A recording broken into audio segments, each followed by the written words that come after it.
Lot. Putain de saloperie de guerre. Ça sent la boue et la merde.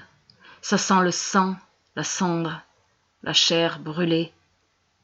C'est la chair brûlée qui domine. Il pilonne sec en face.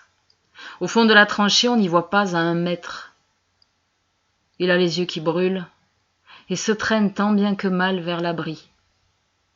Près du trou dans lequel il essaie d'habitude de dormir quelques heures, les poutres se sont effondrées dans la terre. L'éboulis dévoile une galerie qu'il n'avait pas remarquée. Elle a l'air profonde. Il crève de trouille, se traîne dans le boyau de terre et tente de s'enfoncer le plus loin possible. Il se dit un instant qu'il est en train de s'enterrer vivant et cette idée ne l'effraie pas. Elle le rassure presque.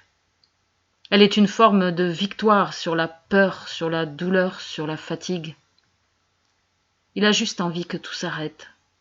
Il a juste envie de fermer les yeux et de dormir. La galerie s'ouvre sur d'autres galeries. Il progresse en rampant vers le centre de la terre. L'argile tassée est solide, presque bâtie. Il s'enfonce longtemps dans ce refuge étrange. Le boyau est de plus en plus large et finit par s'ouvrir sur ce qu'il doit bien considérer comme une pièce souterraine. Le chaos à la surface et l'état de délabrement dans lequel il se trouve l'empêchent de se poser des questions. La pièce est large, longue, plus haute que lui. Il se redresse.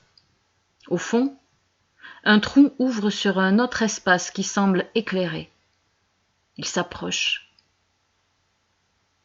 Au milieu de la pièce, sur un canapé en tweed, un lapin à binocle baisse son journal et le salue.